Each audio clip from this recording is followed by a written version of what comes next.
Hello আব্বু। হ্যাঁ বলো। আজকে আম্মুর বার্থডে পার্টির সারপ্রাইজের আয়োজন করতেছে। আজকে তাড়াতাড়ি অফিস থেকে আইসা পড়লেন। ঠিক আছে, আমি তাড়াতাড়ি আসা পড়বো। কিন্তু আম্মুরে কিন্তু বললেন না, পার্টি কিন্তু সারপ্রাইজ দিব। ঠিক আছে ঠিক আছে। হ্যালো, হ্যাঁ বলো। ব্রুটো ফোন দিছিল, তোমার জন্য সারপ্রাইজ বার্থডে পার্টি করতেছে। আমি আসতে লেট হয়ে যাবে, এই জন্য ভাবলাম তোমাকে বলে দিই। তুমি কিন্তু রাগ করো না। আরে রাগ কেন করবো জান?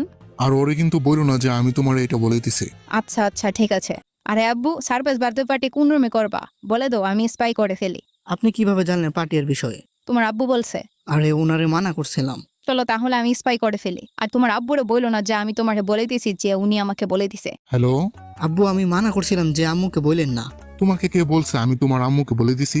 আম্মু বলছে। আরে মানা করছিলাম ওরে। এটা ভালো করেন নাই। এখন আম্মুরে বললেন না যে আমি আপনাকে বলে দিয়েছি যে উনি আমাকে বলে দিয়েছে যে আপনি ওনাকে বলে দিয়েছেন। ঠিক আছে ঠিক আছে। হ্যালো, আরে তুমি ওকে কেন বলছো যে আমি তোমাকে বলে দিছি? আপনাকে কে বলে দিছে যে ও আমাকে বলে দিছে যে আপনি আমাকে বলে দিছেন? নিজে বলছো এখন। আরে, মানা করছিলাম। কোনো কথা থাকে না তোমার পেটে। আচ্ছা এখন ওরে বলো না যে আমি তোমারে বলে দিছি, যে ও আমাকে বলে দিছে যে তুমি ওকে বলে দিছো যে আমি তোমাকে বলে দিছি। ঠিক আছে ঠিক আছে।